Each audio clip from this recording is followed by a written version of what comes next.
inkuru nziza ya Matayo kigabane ca 18 kuva karongo ka 21 gushika ka 35 twinjiza kubona urukundo rw'Imana n'ibwirizwa ry'Imana rirutumirira kumera nkayo mu gutanga ikigongwe mu kw'abanyakigongwe nk'uko Imana yaturemye ari umunyakigongwe. None rero inyigisho ni ikigongwe kiratubohora, ikigongwe kiratubohora, ikigongwe kivuye ku mutima kiratubohora tukabohoka tukidegemvya. Mvuze ngo kirabohora gitangura kubohora twebwe hama kikabohora nyene kukigirirwa. Iyi nkuru nziza rero twumvise iratwinjiza gose mu kuzirikana ico kigongwe kibohora n'ingene cogenda n'ingene kigenze. Nkako nyene urekuriye uwamugiriye nabi aba amubohoye, ariko ubwa mbere na mbere aba yibohoye wenyene. Utarekuriye uwamugiriye nabi aba amuboshe kandi aba yiboshe nawe nyene. Umuntu rero ategerezwa kurekura n'itegeko ry'umukama. Ntarandiriye tuzirikane novuga nti ubwo buryohe bwo kurekura, uburyohe akanyamuneza kavuye ku vyamwa vyo gutanga ikigongwe kivuye ku mutima. Ariko tubizirikane dufatiye kuri izi ntambwe zitatu. Intambwe ya mbere tuzirikane iri jambo rishingiye ku kibazo ca Petero. Bwa kabiri dushingire kuri iyi nyishu Yesu atanze. Bwa gatatu dushingire ku ruhara rw'umwe wese, twebwe abantu, jewe wewe. Bwa mbere dufatire kuri iki kibazo ca Petero agize ati umugenzanje ancumuyeko, mwene wacu ancumuyeko nzomurekurira kangahe? Gushika kundwi. Petero mu kubaza Yesu ikibazo yari afise ingorane zikomeye cane zerekeye kurekura, ariko ko abajije araza kuronka umuco n'inyishu. Aka kantu k'ikigongwe karabakiye Petero cane, arumva yuko kagoye kandi arumva ko atojanirana. Niho ahejeje akabaza Yesu ati vyogenda gute mugenzanja ncumuyeko? Kumbura ashobora kubaza mu mutima ati ugumye urekura wo kugenderako. Hariho n'igihe yagira ati eka shira ivyo bintu ntivyoshoboka, ntivyoshobokera umuntu, ntivyoshoboka. Ntivyari vyoroshe rero kuri Petero. Nico gituma batumwa usomye mu gitabo inkuru nziza ya Luka igabane ca 17 akarongo ka 3 gushika ku karongo ka 5, abatumwa basabye Yesu yuko yobongerereza ukwemera. Yarahejeje kuvuga ivy'ikigongwe. Ahejeje kuvuga ivy'ikigongwe niho baca bagira babaza Yesu, babwira Yesu ngo abongerereze ukwemera. Nibi dusoma mu nkuru nziza ya Luka igabane ca 17 akarongo ka 3 nudukurikira. Agira ati uwo muvukana niyacumura muhanure, niyigaya umugirire ikigongwe, niyagucumurako agashikindwi ku munsi, akazi wawe agashikindwi avuga ko yigaye uramugirira ikigongwe. Abatumwa rero barahava babwira umukama bati twongereze ukwemera. Yamara umukama abwira ati iyo mwari mufise ukwemera kungana n'agatete k'isinapi, mwobwira uwo mukere muti niwirandure wibadike mu kiyaga kandi bubagamburukiye. Petero rero ko abajije n'ivy'ukuri araza kumenya, n'ivy'ukuri ko abonye hafise ingorane akazibaza nyene gukiza ingorane, araza kumenya. Ibituma rero abantu barekura ibintu, ibituma abantu bareka kurekura ni vyinshi.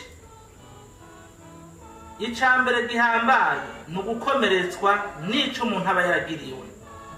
Gukomeretswa n'ico umuntu yagiriwe cane cane akagirirwa n'uwo atari yiteze yuko akimugirira, biratuma umuntu atarekura.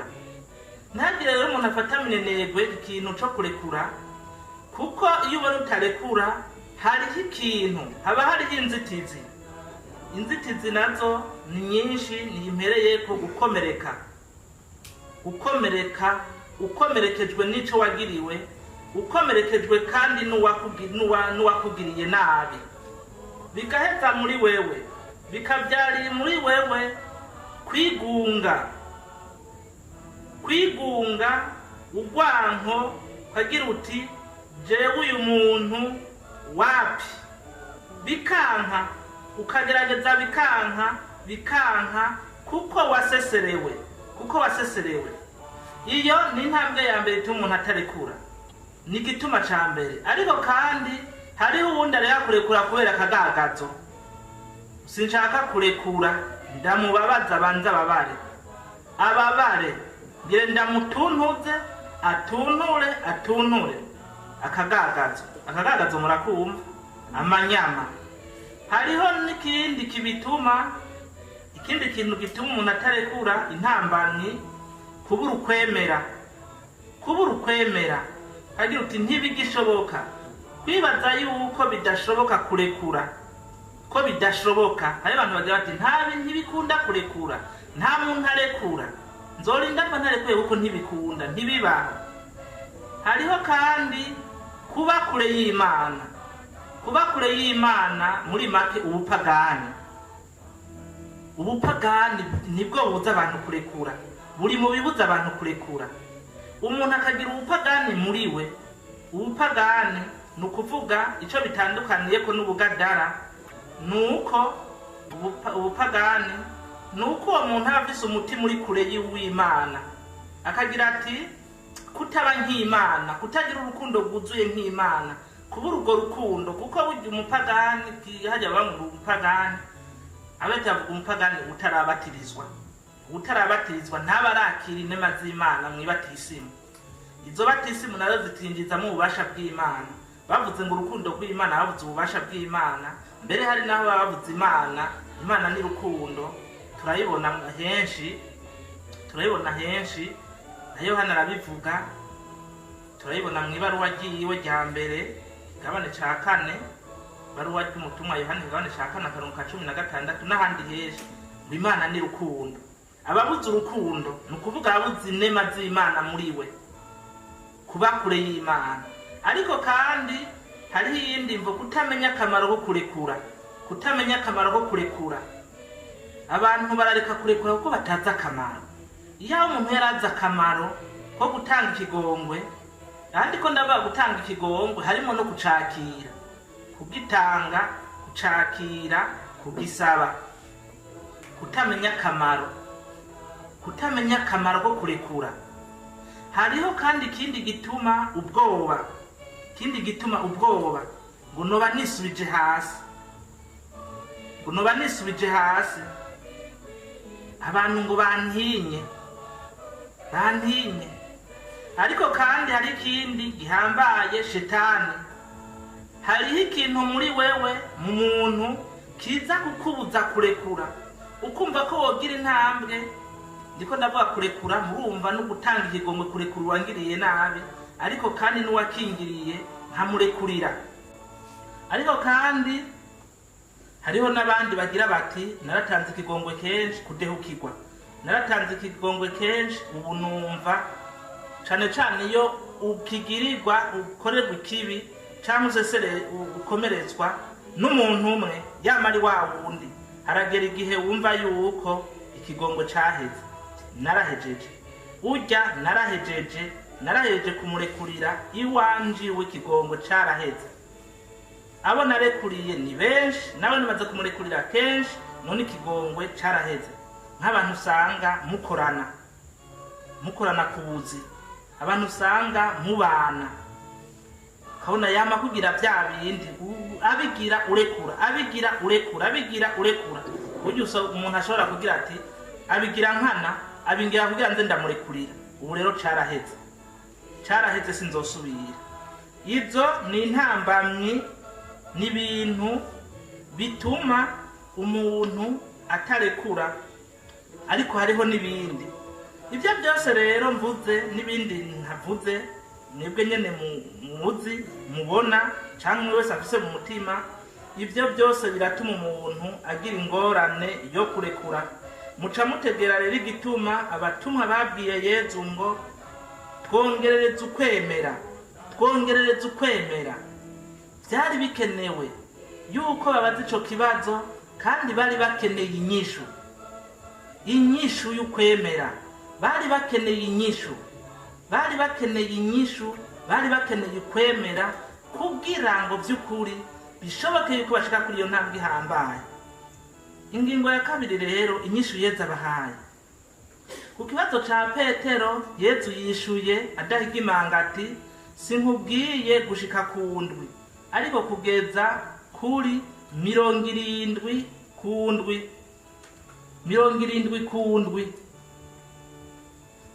Sindakubwiye kugeza ku ndwi, ariko 70 incuro indwi. Indwi murabizi ko ari igitigiri cikwiye, cuzuye, gishitse. Yezu rero avuze ati 70 incuro indwi, yababwiye yuko hageze ko batanga ikigongwe ibiharuro bihagarara, ibiharuro bivemo. Nukuvuga ko bategerezwa gutanga ikigongwe igihe cose. Kubiza ibiharuro n'ababiharuye neza basanze avuze ngo 70 ku ndwi, ku munsi umuntu yotanga ikigongwe uko iminota 2 iheze, akaba amaze atanze ikigongwe. Uko iminota 2 iheze atanze ikigongwe, yibagiye kugitanga uko iminota 2 hagahera nk'iminota 4, aca gitanga umunota ku munota. Bafatiye ku masaha ari ku munsi, basanga amasaha umuntu aba adasinziriye, bafashe ko umuntu asinzira amasaha 8 ku munsi, umunsi nawo bisa amasaha 28, basanga amasaha umuntu aba adasinziriye ashobora guhura n'umuntu cyangwa kuvugana n'umuntu na masaha 16. Ayo masaha 16 nayo bikaca bihura n'incuro 70 nukuvuga mu masaha 16 umuntu akaba ari ku incuro 490, nukuvuga 70 amasaha 16 akaba ari ku incuro 490, nukuvuga yuko aca arekura incuro 30 ku isaha ubigabuye. Ukaca nivyo bica bivyara rero kurekura rimwe ku minota 2. Aha rero bica bisigura yuko hageze ikigongwe ataguharura. Camuraba nk'uyu mwanya tumaze gutanga ikigongwe kingana. Ku buryo rero umuntu aca asanga ukurikije itegeko rya Yezu kandi rihambaye, abantu dufise amadeni menshi y'ikigongwe. Kuko haraho rirenga udatanze ikigongwe. Rirenze udatanze ikigongwe ufise ideni ry'incuro 490. 490 ku munsi. Ayo 490 ku munsi, murumva ku minsi 10 ni 4,409. Ku minsi 100 ni 49. Sivyo none? Ku minsi 100 ni 49. Ku mwaka ucugwiza na gatatu n'ibice bitandatu. Nukuvuga n'ibihumbi. Uravye rero ku munsi canke ku kwezi urashobora guharura akomaze gutanga ikigongwe. Cugaharura rero ucukuramwo n'iki gitigira imvuze, urabe n'imyaka umaze ku isi. Imyaka umaze ku isi umukama ntiyabiguharurira. Nukuri niho tugaduti deliberation abize ku ibyo bita deliberation mu mashuri, naho umuntu azoba ari umunyakigongwe gute, ugira uti none mukunderebera yogira hahere yaragira reka tuye ko afise 10 kwijana, nitwasanga afise 49 kwijana bura rimwe, sawa turaheza tuyamuhe. None 49 kwijana no kuvuga hafi gice, nuko umuntu abatanga n'imiburi 445 atanga ikigongwe 200 na 40 umuntu arekura ku munsi n'imiburiburi inshuro 245 ku munsi turazishikana nubuga ufise 49 kwijana ni nkuko urekura 240 dufate na 4 ku munsi turagashikana ku munsi ku kwezi ku mwaka rero Yezu yabajije ikintu gihambaye bambe Petero yabajije ikintu gihambaye Yezu nawe aciye amuha inyishu imwereka ko bihambaye gusumba ko ari ikintu gihambaye kurekura gose ari naho umuntu aca ategera aha muri dawa twese Yezu ariko arigisha igisabisha abantu bategerezwa gukora kuvuga gitegerejwe gose gisabisho nyagisabisho atibagiye mwico kintu usomye muri Matayo igabane ca 6 cyane cyane uhereye ku karongo ka 12 agira ati aravuga ati nimwasenga ntimugire nk'abo bishima kuko so wanyu azi ibyo mukeneye mutaranabimusaba ati mweho rero murasaba mutya ati dawa twese uri mwijuru izina ryawe ninahazwe ubwami bwawe nibukwire hose ibyo ushaka nibwiwe kwisi nko mwijuru uduha ibyo kurya bidukwiye umunsi uturekurire ibicumuro byacu mwumve namwe mu karongo ka 12 uturekurire ibicumuro byacu nkuko natwe turekurira abaducumuye nimwarekurira abandi ibicumuro byabo so wanyu wo mwijuru nawe azobarekurira ariko nimutarekurira abandi so wanyu ntazobarekurira ibicumuro byanyu camuraba nk'umuntu muhava mugira muti pade jewe none ko batancumura ku misi yose no barekurira imisi yose gute uyu mwanya turaba rero nk'ikintu kimaranye indwi ku busanzwe ico kintu nibategeza kukimarana umunsi nibategeza kukimarana n'iminota ku munota wadeteza ko wakirekuye mugabo kubera rero igituma Petero yezabwiye Petero gutya kubera umuntu aca kibika akakigumya no kuvuga ico kintu urakigumya ni kimwe cabaye rimwe itariki imwe y'ukwezi kwa mbere ukimaranya umwaka ukimaranya imisi 365 wategerezwa iyo misi yose nturigera uvuga uti ndakugiriye ikigongo Imana rero Yesu ashaka kubabwira ati hari umuntu yakugiriye nabi murekurire uko iminota 2 irahera zurarekura ugeze rero ngo nturekura haraheze umunsi 2 3 4 5 utarekura nuko wowe uri mwijuru ata muntu numwe aragucumura arakugirira ikibi wowe ugira ngo simbona cico norekura ngo ata muntu arangirira ikibi fata ujya yakikugiriye ukivuka none warahejeje fata abandi ko bamaze kugwira kubusanzwe yavuze gutya umuntu abishoboye ni minota 2 ntiyohera yoguma arekura mugasi kuguma agira ngo ndatanze ikigongo nuko hari mukwemera uko Petero agira ati twongereza ukwemera ukabishiramo ukwemera naha rero acagira ati nkuko dawa arekuye ntabigira amafye ntabivuga ku rurimi arekuye ivyo bintu mubibona mucemerezo umuntu araza kwirega abize ibicumuro hari ibicumuro bitavugwa Patiri agira ati kububasha nawe Ekleziya ndakurekura ibicumuro byawe byose kwizina rya Data na Mwana na Mutima Mweranda genda n'amahoro umukristo kazawuma ngo hari ico nari nibagiye akaca gikubitamo ati nari naribagiye yuko ntahaye umunyu wawunsavye Patiri agaca agira ati nico nyene kubasha nawe Ekleziya ndakurekura ivyo bicumuro byawe byose kwizina rya Data na Mwana na Mutima Mweranda genda n'amahoro none kugira ngo uwo mukristo yivuze regi dawa murekuriye nta minota 2 yari bwace none haje kuvuga ngo hari ico nibagiye Patiri agacamo ico kigongo ari minota 2 iracamo nuko rero natwe twategerezwa nkuko umukama turekuriye kandi ico gicumuro ntagira ngo reka ndabimubwire gusa kiba kigiye iwawe dose imbere y'Imana iciba nshasha ikigongwe rero umuntu yokwama gitanga uko iminota 2 iheze bishobotse akarenza Yesu rero asaza ivyo kuko azi inkurikizi zo gutanga ikigongwe ko ari nyinshi cyane kandi zifise akamaro kanini cyane ku muntu. Nkako nyene kudatanga ikigongwe bifise inkurikizi mbi, kuko kuri Yezu ukutarekura nugucira urubanza rubi uwundi, nukumwica imbere y'Imana. Nta ruhusha dufise rwo kwica abandi.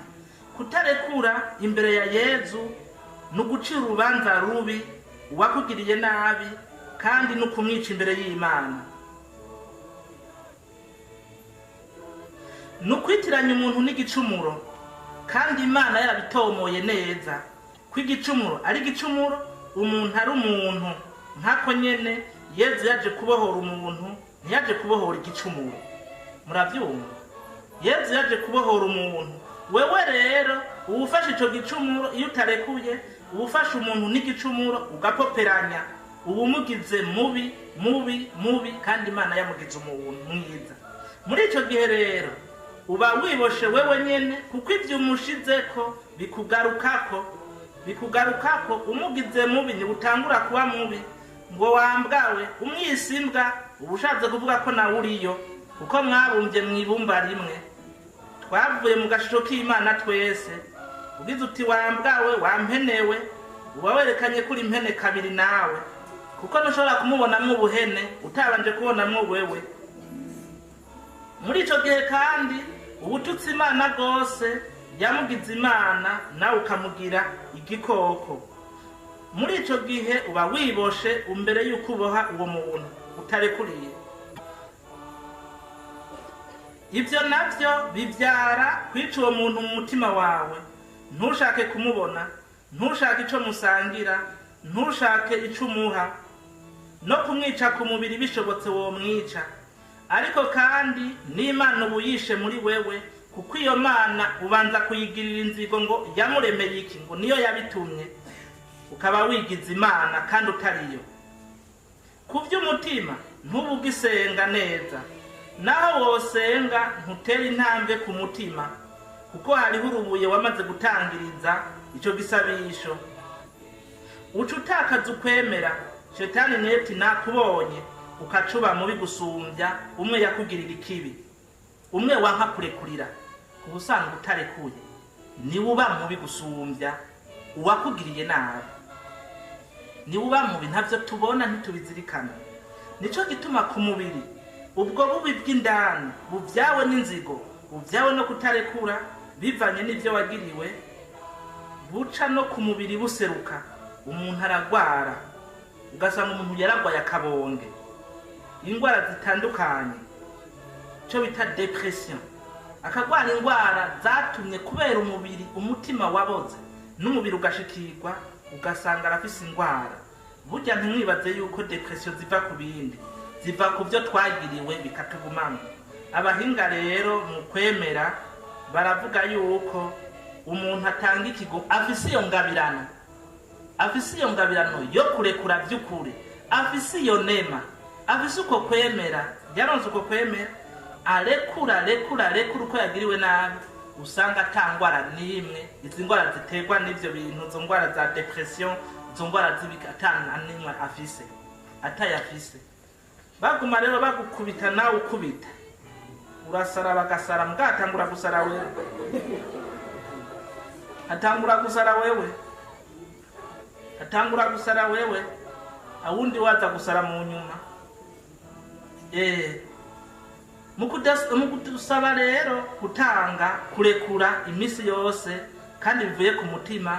Yezu ashaka yuko tubohoka twidegembya nk'abana b'Imana. Yezu ashaka yuko tubohoka twidegembya nk'abana b'Imana, tukidegembya, tukabohoka Shetani, tukabohoka ku mutima, tukabohoka ku mubiri. Shetani igahunga, umutima ukaremuruka, umubiri ugakomera, tukidegembya nk'abana b'Imana. Imbere yo kugira uruhara rwanje, nuko nobanza kumenya abo norekurira. Abo norekurira bari migwi gutatu. Mana bwa mbere, kuko iyo Mana niyo umuntu acumura ku bwa mbere, kuko niyo abanza kugambararira. Twategereza kugamburukira Imana. Umuntu yategereza kugamburukira Imana akaba nkayo, kuko yadushizemo agashusho kayo ko kugira urukundo nkayo. Tuba twarayihemukiye rero, tuba twarazibiye amarobine, no kuvuga tuba twarazibiye imihora y'inema zayo, kuko twase gutanga ikigongwe, twase ko iyo mihora ishikana inema kuko yagenewe. Bwa kabiri, kwirekurira jewe nyene, nkiyakira jewe nyene, nkemera ko ntari mweranda, ko na jewe nkura amakosa, nkemera ko nagize uruhara muri ico kintu cashitse.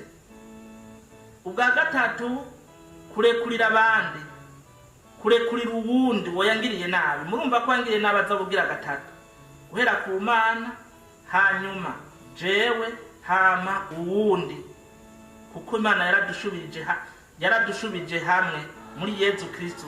Ariko kandi nitegeko ry'umukama yuko dutegerezwa kurekurira abatugiriye nabi. Uruhara rero rwanje mu kurekurira abandi bivuye ku mutima, kugira nidegembye nibohokere, nuko ico mpamagariye ubwa mbere kurekura ataco nsavye.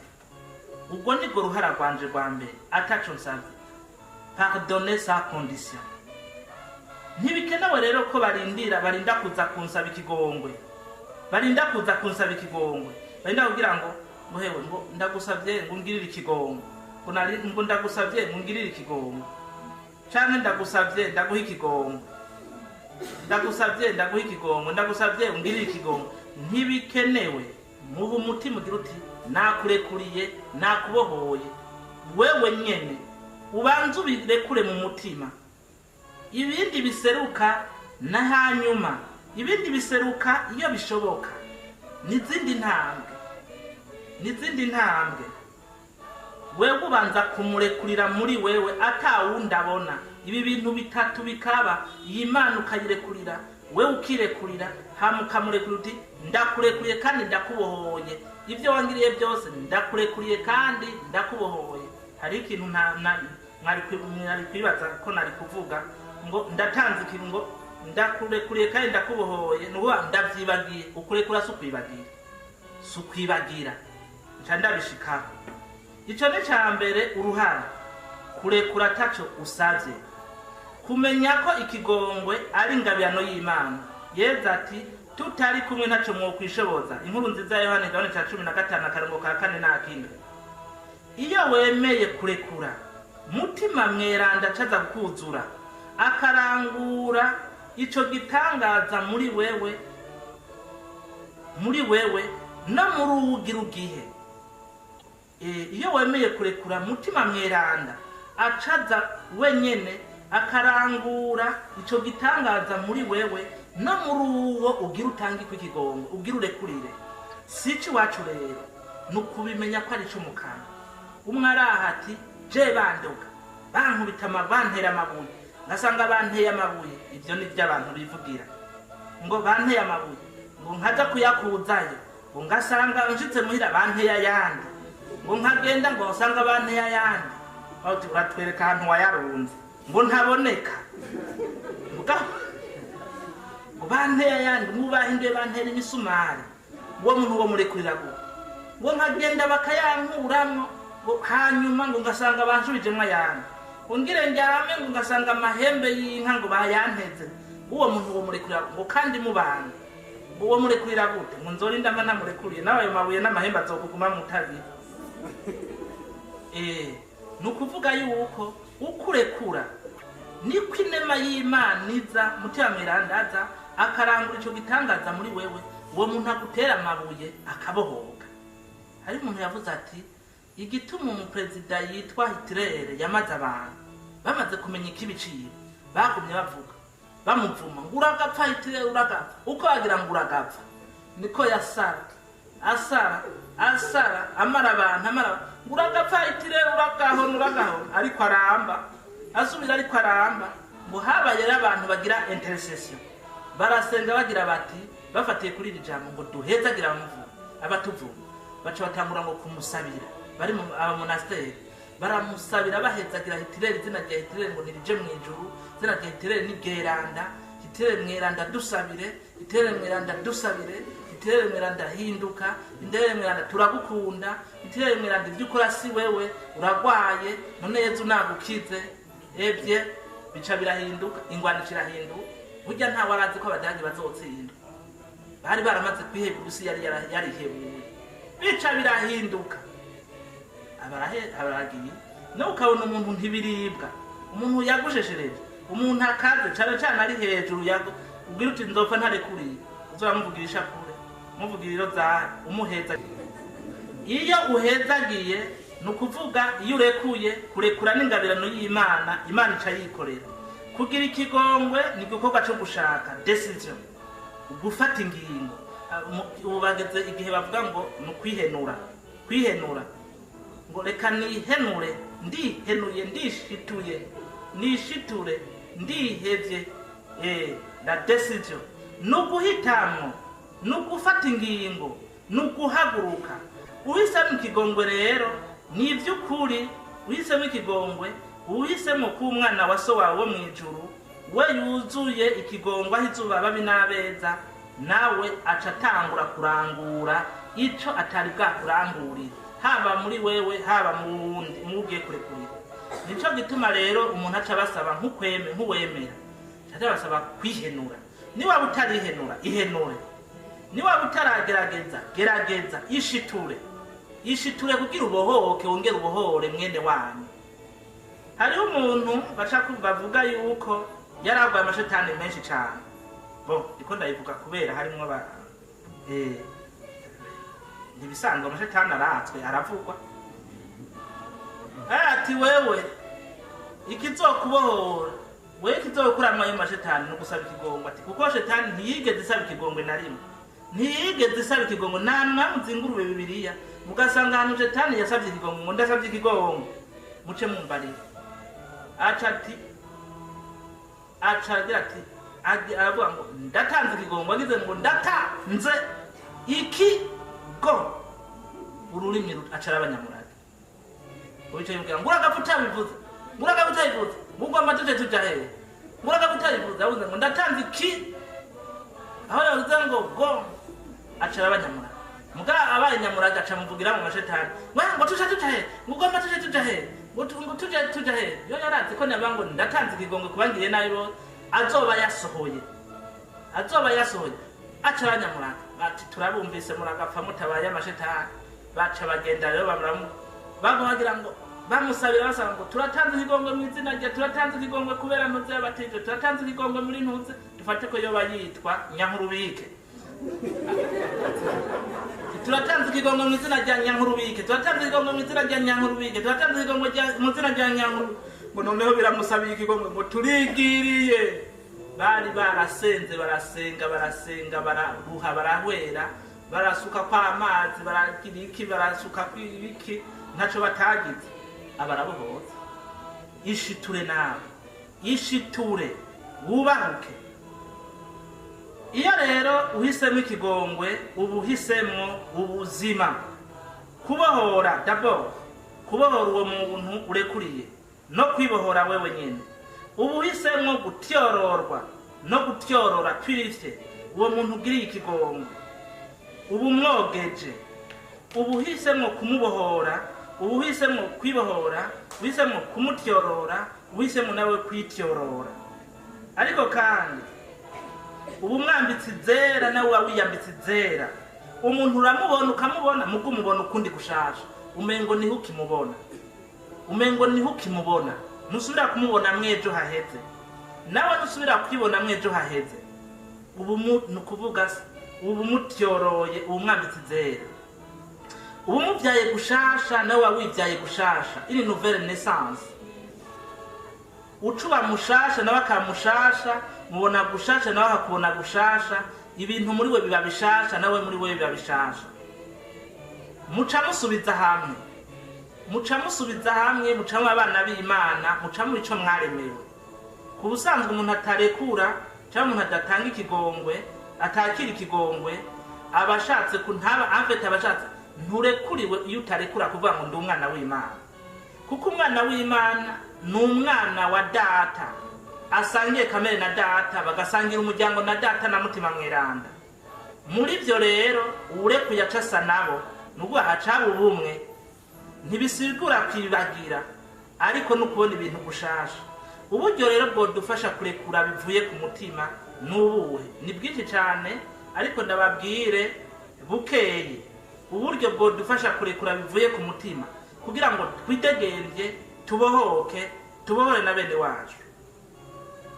Ikintu ca mbere gihambaye gose gusumba ibindi ni ugusenga.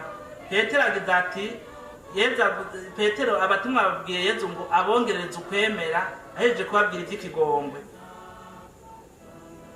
Abongerereze ukwemera.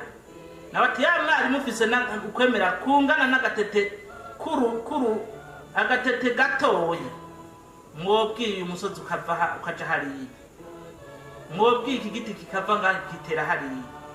Ukwemera abantu bareka kurekura kubera kutemera. Gusenga rero, gusenga nukuri. Gusenga neza n'inzira y'ukubohoka, n'inzira mwambabarira, n'inzira n'irembo ry'ikigongwe. Gushengera Yezu mu Karisiya ugomba kureka uko utanga ikigongwe, ushobora gutanga ikigongwe, urabona ubwiza bw'Imana. Uregera Yezu ukabona ubwiza bw'Imana bukakwinjiramo. Umutima wa Yezu arakwinjiramo, akakwinjiramo ugasa nawe, ubwiza bw'Imana bukakuzura, amaso ya Yezu akinjira mu maso yawe, ukabona ibintu bigushasha.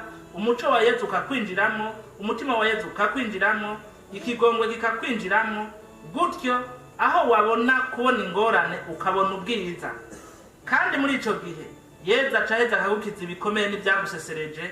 Gutyo ukidegembya, wumva imbere yiwe, wumva ugira uti simbona ndashitse kwa naka, simbona ndavuye imbere ya Yezu ngo nshike hanze mpeze ubwiza ndose n'iriteka ndose ngo ndarironse mwene wacu, ndamubohore kuko nani ndabohoze. Ico ni ca mbere. Ica kabiri, ubundi buryo bwa kabiri ni ukuninahaza Imana.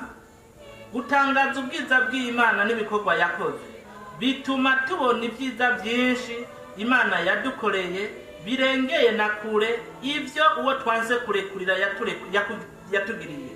Ruwanje rero igisabisho twariko turagira mu kanya, iratwinjiza mu kigongo c'Imana, iratwugururira umutima imbere y'Imana, tukabona ubwiza n'ivyiza by'Imana. Ka kantu kamwe twari twarajinyikiye ko ari ubusa, nta nusubira kukabona. Yati ahubwo nari naritangiriye jewe nyene, nari naratangiriye inene. Uca usigara ubona rapi do Imana idudubiza muri wewe, ubwiza bw'Imana bududubiza muri wewe, ukacururumba ubwo bwiza kubera wabonye ibyiza biri muri yo, bikakuzura byakwinjiye, gushika gutanga ikigongwe biraheza bikoroha. Nico gituma igisabisho abantu benshi batuntuye ku mutima babajana ahantu baninahaza Imana. Ariko rero si kugira ngo bururu sukwikura intezi, ni guhamagara ububasha bw'Imana bukaza. Ikindi, ubundi buryo bwo gusenga ni igisabiro cyo guhezagira, prière de bénédiction. Guhezagira, duhezagira batuvuma.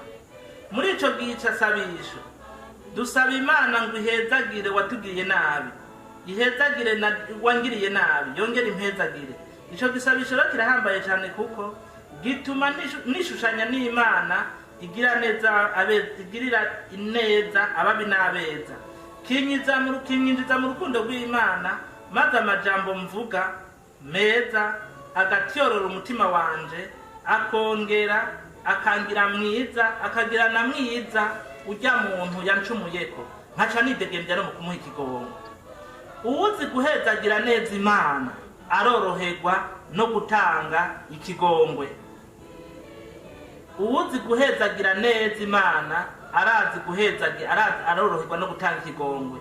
Iyo mpezagiye Imana mu rukundo, binjana no guhezagira abantu bose, gutyo n'uwo yangiriye nabi akabarimo, kandi nta nguvu ndabishiramo, birizana. Bituma rero ntasubira kwiyumvira nabi muri jewe, kandi ntasubira kumva nabi wangiriye nabi, kwiyumvira nabi wangiriye nabi.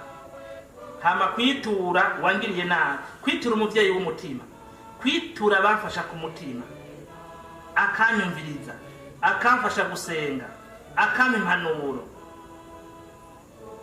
akampa inzira ncamwo. Ivyo rero bifise intambwe nyinshi, bifise akamaro kenshi.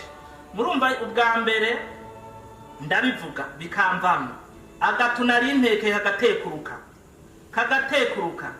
Ubwa kabiri arampa impanuro zijanye n'ivyo bintu, hama akatumbereza inzira. Nico gituma abantu usanga afise intuntu kubera uwamugiriye nabi, ari vyiza yuko yegera umuntu amufasha, umuntu w'umuntu, atari mbunuzi umugani w'uraho, atari imvugavuga acaza kubikwiza hose, atakwararaza canke acagutuka ariko wewe ngo igipfu n'ibiki oya. Umuntu w'ubuntu sugupfa gutumbera uriya, sugupfa gutumbera uwari we wese. Muca mwumva yuko kumutora naho bifise uruhara rukomeye, kurondera umuntu w'umwizigirwa bifise uruhara rukomeye, kuko iyo utarondeye umwizigirwa akaguhushisha uhavugira ngo n'abandi bose niko bameze, ukaca wiyugara munayo ubyacaza kunyararaza, watoye ubutariwe nto waratoye ubutakwararaza.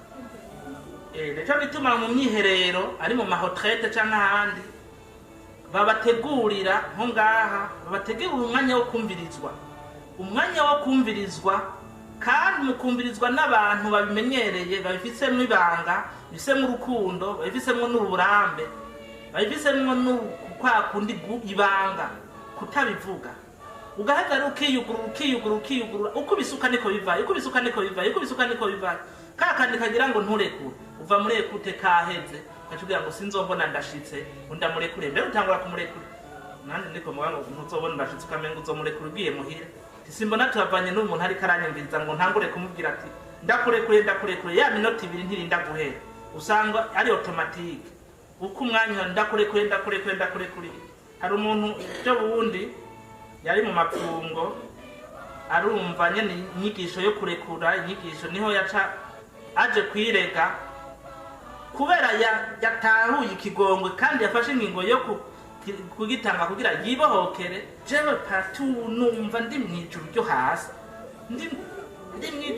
hasi, nzobona ndashitse nakazoca nza kumugwa mu nda shaho wirabire tirega wewe naho wewe ufise iyo nema nite wewe arazakira banza uzimusabira uzogenda bukebuke ngo ibyo azongera byose nzovyakira, wancire mu kanwa wagire gute ngo nzovyakira.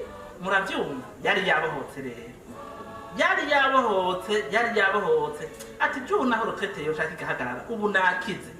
Tuko byari byarananiye, aho nagira mu ndamurekurira nacangwara umusonga, ndamwiyumvire nacangwara umusonga, kandi naca ntangura kugwa hasi bakibaza ngo ndamashetani, kumbe naraseserera. Ati ubu ndakomeye simbona sinzobona harageze ko dutaha. Muravyumva gahera guhezagira, hama kubambe kubivuga, kumviriza ubuhiriwe gose, ntimuze musubirane inyuma ibintu ubwo butu. Nawe utari mu mapfungo, mwese muri ngaha, ntumarane ibintu mu nzu mu mutima wawe. Ako gatu gatekeye amabi uko uzokagumiza muri wewe niko kazokubera gatukama binyene. Ikindi gutanga ikigongwe, ikindi kintu kibangutse corohereza gutanga ikigongwe, iyindi nzira ituma gutanga ikigongwe bibanguka no guca bugufi, kwicisha bugufi, limilite, guca bugufi, nta kwihagararako. Umuntu yihagararako ntashika kuri intambwe, kutihagararako, guca bugufi, ukabona yuko Imana yaturekuriye ata kintu na kimwe dusabye, kandi ari Imana iturengeye, kandi twama twicumurako imisi yose, kandi turi benshi, imiliyaridi, ariko Imana ikama itanga ikigongwe. Guca bugufi nk'Imana, guca bugufi ukemera uti bashake bangaye mugabo igihugu c'Imana. Hanyuma urukundo, gusaba urukundo. Umuntu adakunda ntarekura,